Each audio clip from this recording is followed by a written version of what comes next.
Hello, everyone. We are now in day number 7, reading through Joshua for Lent, 3 chapters a day.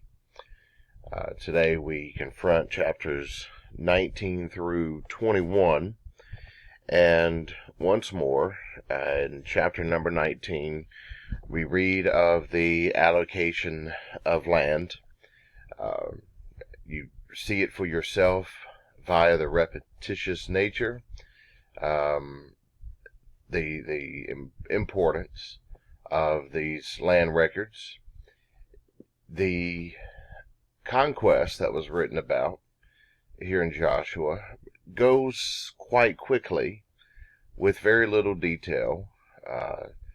There's the victories over Jericho, Ai, and the northern and southern coalitions, and then after that, it's the bulk of this book seems to be given to this land allocation. And so the starting in chapter number 20, it starts winding into the end of this book with the designation, a short chapter that designates the cities of refuge.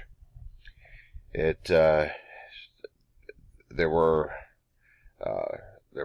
murders, or that there was manslaughter,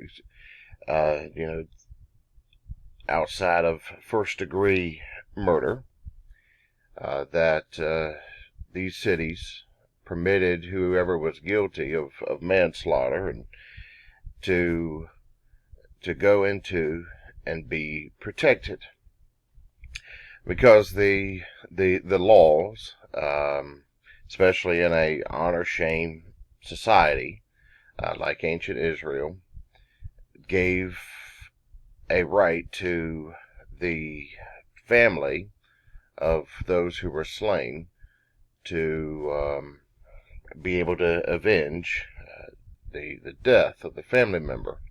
However, outside of first-degree murder, there were certain provisions that gave persons some protection.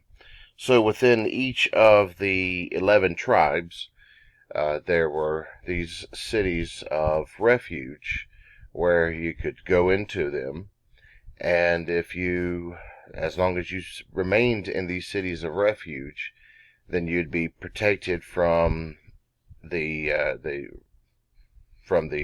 vengeance of the person that was slain, from their family. I wrote a short thing one time and gave a certain presentation entitled "Cities of Refuge," prompted by my work within the prison ministry, to where, to a certain extent, I found the prison to be a city of refuge of sorts for some of these men who could not function outside of the incarcerated setting in the free world, but yet function very well within the incarcerated arena. Nevertheless, in 2 Samuel, there's an interesting story of a fellow named Abner, and Abner had killed someone in self-defense and fled to a city of refuge. I believe it was Hebron. There, the family member of the one who was slain was attempted to avenge their family member's death. They went there to Hebron. They met Abner at the gate of the city and asked him to step outside of the gate to talk to him. And as soon as he stepped outside of the gate, Abner was killed by a sword. And later on, when King David heard about it, he said Abner died as a fool died. And so that those cities of refuge were generally very respected.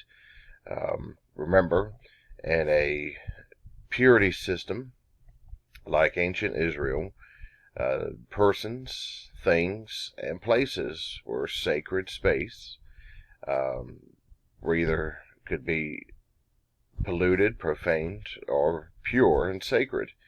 And so that they understood what sacred space meant, and in that sense, a city of refuge was sacred space. When we get into the book of Judges, which would be a interesting and helpful book to study. It serves as a bridge, really, from the Moses, Joshua, Exodus to conquest account.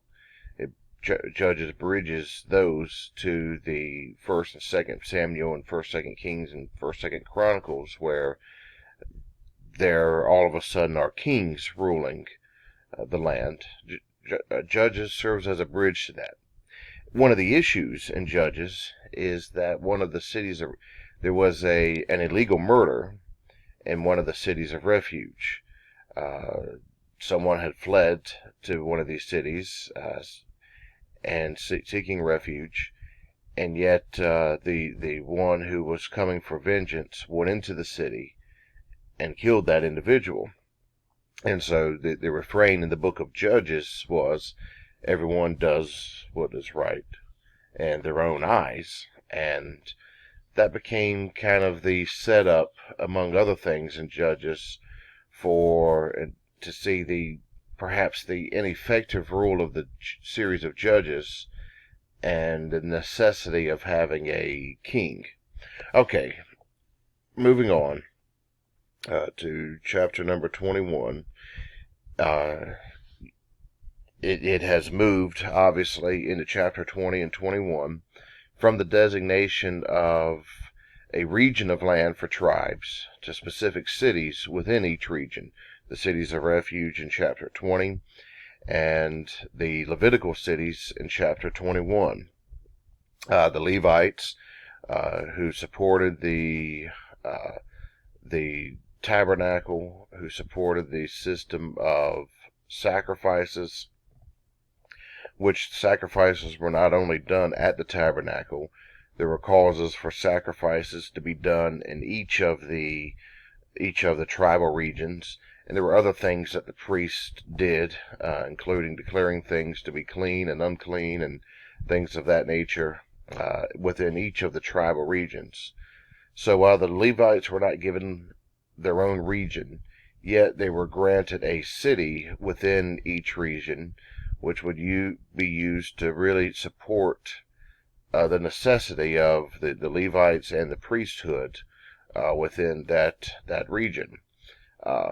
To do sacrifices, there needed to be the animals to sacrifice, for instance, and so there needed to be land for these sacred animals to be able to graze and to be kept.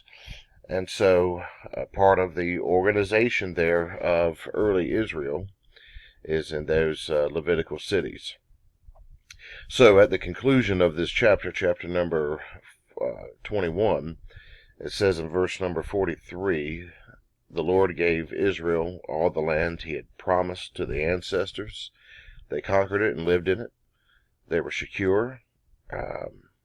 None of their enemies could resist them. The Lord handed their enemies over to them. Not one of the Lord's faithful promises to Israel was left unfulfilled. Every one of them was realized. Interesting, as it's moving to the end of this book, the optimism there and the feeling of security in the promises of God.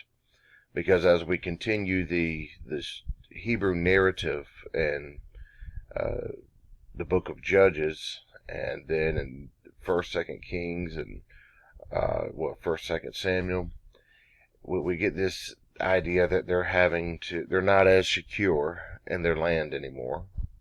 Then by the time we get to the latter part of 2 Kings, they're definitely not secure in their land. Their land has been taken by foreign enemies. And even in the time of Jesus, who was shared the same name as Joshua, you might remember.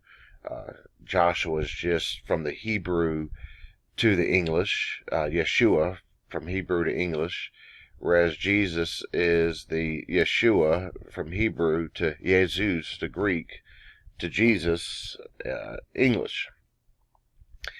In the time of Jesus, that they really felt, even though many of the Jews had returned and to dwell in their land, they felt like they were still in a form of exile, that they needed a new Joshua to lead a new conquest of sorts, because while there were still occupying armies in their land that were exploiting the economy,